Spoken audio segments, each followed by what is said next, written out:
Bonjour à tous. Vous êtes-vous déjà demandé comment se manifeste le Saint-Esprit dans nos vies?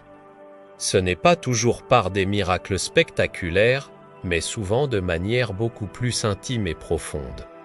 À l'intérieur de nous, sa présence peut se traduire par une paix qui dépasse toute compréhension, une joie spirituelle intense, ou encore une assurance et une force inébranlables face aux épreuves.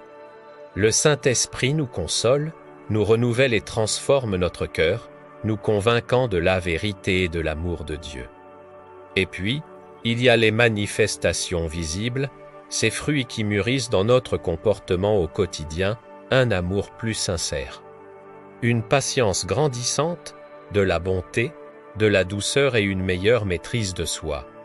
On devient plus humble, plus obéissant à la volonté de Dieu, avec une foi vivante et un zèle renouvelé. Voilà comment le sens travaille en nous. Si cette vidéo vous a encouragé, n'hésitez pas à liker et à vous abonner pour plus de contenu. À très bientôt. Bonjour à tous et bienvenue sur notre chaîne. Aujourd'hui, nous allons explorer un sujet qui est au cœur de la vie chrétienne, les manifestations du Saint-Esprit. Comment savoir si l'Esprit de Dieu est vraiment à l'œuvre dans nos vies? C'est une question essentielle, et nous allons y répondre en regardant les signes concrets, à la fois intérieurs et extérieurs, que sa présence produit. Le Saint-Esprit n'est pas une force mystérieuse et lointaine. Il est une personne divine, la troisième personne de la Trinité. Et son désir est d'avoir une relation intime et personnelle avec chacun de nous.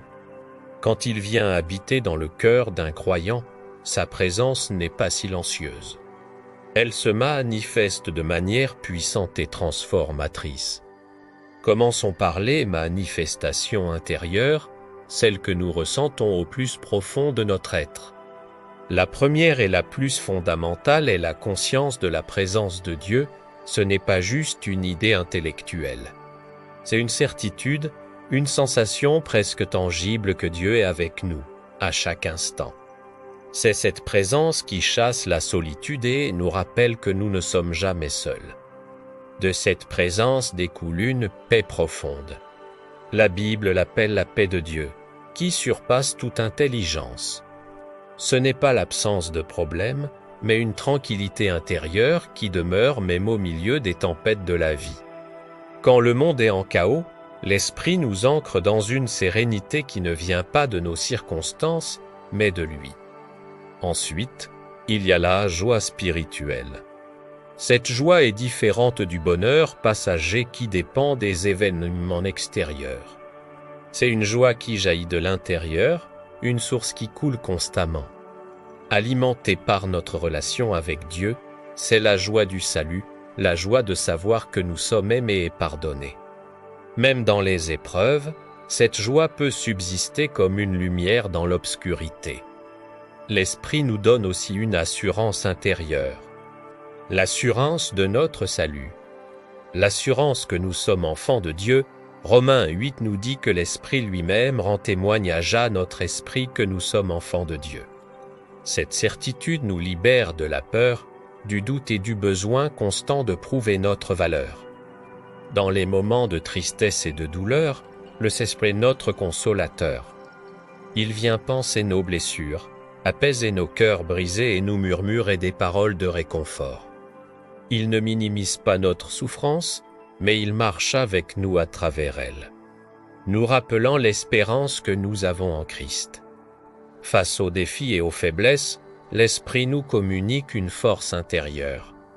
Ce n'est pas notre propre force, mais la sienne. C'est cette force qui nous permet de persévérer quand nous voulons abandonner, de résister à la tentation et de faire face à l'adversité avec courage. Comme Paul l'a dit, « Je puis tout par celui qui me fortifie ». Peut-être la manifestation intérieure la plus spectaculaire est la transformation du cœur. L'Esprit de Dieu travaille en nous pour nous changer de l'intérieur.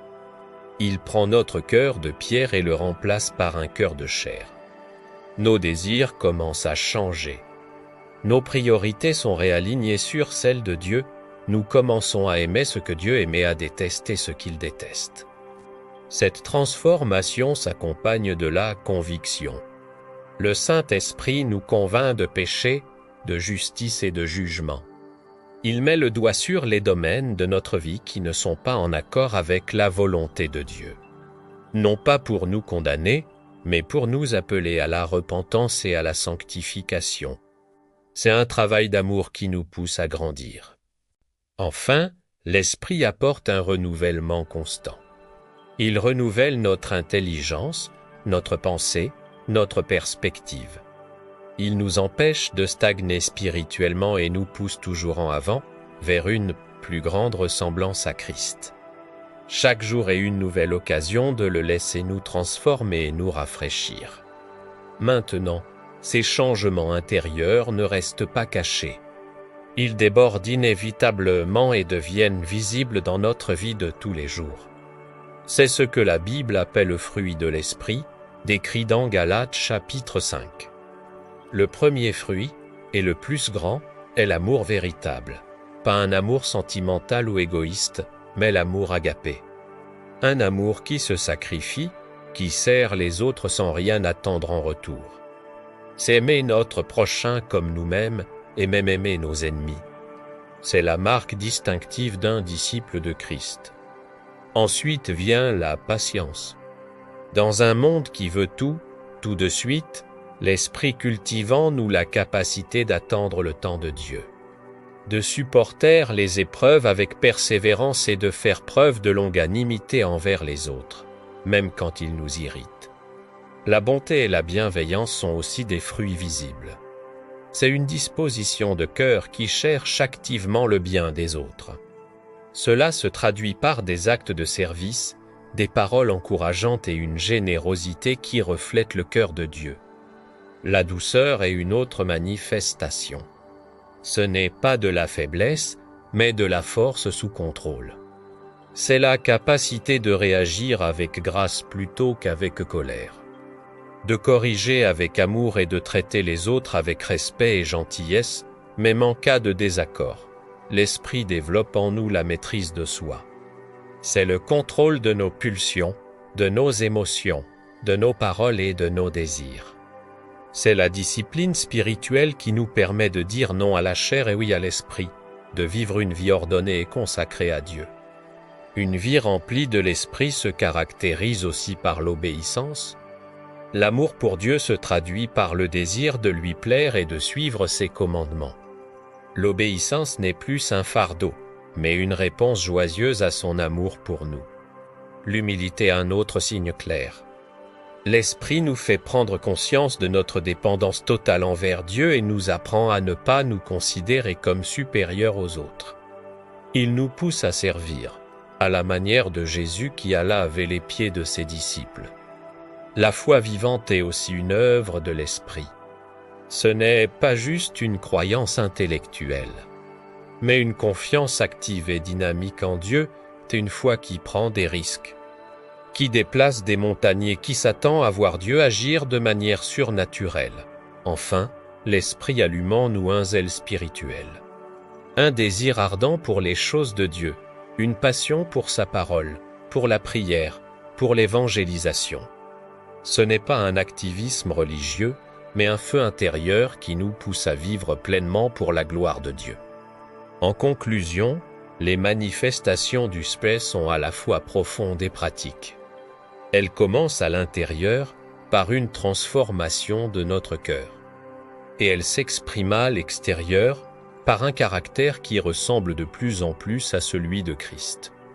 Alors, je vous encourage aujourd'hui à examiner votre propre vie. Voyez-vous ces signes, ces fruits? Si ce n'est pas le cas, ne vous découragez pas. Demandez simplement au Seigneur de venir remplir votre vie, de vous transformer et de manifester sa présence en vous et à travers vous. Il est fidèle et il le fera. Merci d'avoir regardé cette vidéo. Si ce message vous a encouragé, n'hésitez pas à aimer, à partager et à vous abonner à notre chaîne pour ne manquer aucun de nos prochains contenus. Que la paix et la joie du Saint-Esprit soient avec vous tous. À très bientôt.